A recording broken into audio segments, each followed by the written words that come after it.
Aliyekuwa jaji mkuu wa Kenya David Maraga ameahidi kuweka kipaumbele utekelezaji kamili wa katiba na kupambana kwa udhabiti na ufisadi endapo atapewa dhamana ya kuiongoza nchi mwaka wa 2027.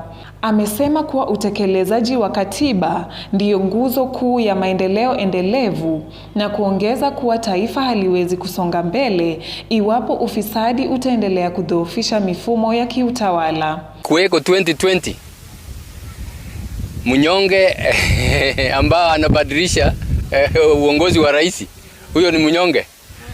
Mnyonge ambao anasema parliament iwe dissolved, hiyo ni mnyonge. You know, wa Kenya saa nyingine tunataka kelele. Unajua hiyo, watu wengine wanataka kelele, yule mtu ambao na mdomo mkali saa nyingine aleti kitu. Wanachama wa UGM wamesisitiza kuwa wanataka Kenya inayotawaliwa kwa misingi ya haki, uwazi na uadilifu, wakitoa wito kwa wananchi kuunga mkono juhudi za kujenga taifa lenye maadili na heshima kwa sheria. Ukifika wanasiasa wanatuletea siasa ya ukabila. Mwaka huu tayari wameanza kupiga debe kwa siasa ya ukabila. Ningewasihi wa Kenya ya kwamba tuungane pamoja, sisi tuseme ya kwamba nchi ni Kenya, sisi sote ni wa Kenya, na ile ukabila ambao tungependa kueneza ni ile ukabila ya ukatiba. Ukabila ya kutii katiba, kwa sababu tukitii katiba na tukiliza katiba itakuwa Kenya endelea mbele.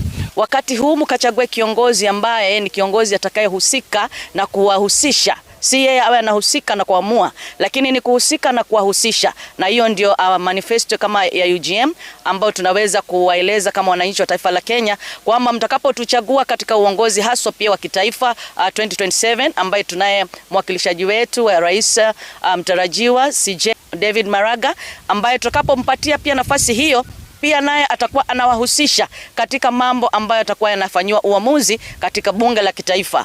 Nikiripotia mtazamo wa Dira Runinga ya Tandao, jina langu ni Joy Mwanzo.